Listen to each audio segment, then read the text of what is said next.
Magandang araw sa ating lahat. Muli, Daddy Balbon nga pala ng TMR.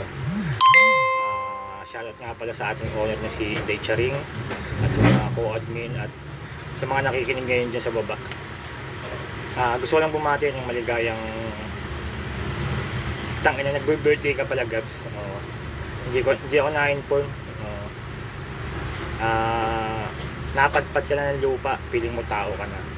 Hindi ka naman taga-rate sa lupa eh. Tapos dito ko pa nagdiriwang sa TMR ng kaarawan mo. Mga immortal kayo eh. Hindi naman kayo mamamatay. Kaya huwag ka na mag-birthday. Dapat hindi ka na nag-birthday.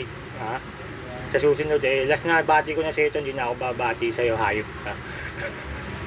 Ganun pa man. Utol Gabs, happy birthday sa'yo. Nasaan ka man, lagi ka mag-iingat.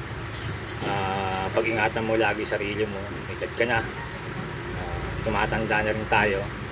Pababayaan lagi sarili mo dahil magpapatuloy ka pa sa mga pangarap mo. Lagi kang mag-iingat, Gabs. Tandaan mo, mahal na mahal ka ng TMR. Kahit na minumura ka namin, sabihin, pero nagdudumilit ang pagmamahal namin sa ito. Lalo na ako na kaibigan mo, matagal niyang kaibigan mo sa TMR. Ikaw ang una ko naging barkada rito, kaya tol, lagi kang sana huwag kang magbago. At kasakasakali naman na maisipan mo bakasyon, eto, bukas ng tahanan ko, pwede kang tumuloy dito. Lahat libre, ako bahala sa'yo. Tol, lagi mag-ingat, happy birthday sa'yo. Nayupak ka. Hindi na ako babati sa'yo. Ingat, Jobs. Thank you. Salamat sa'yo.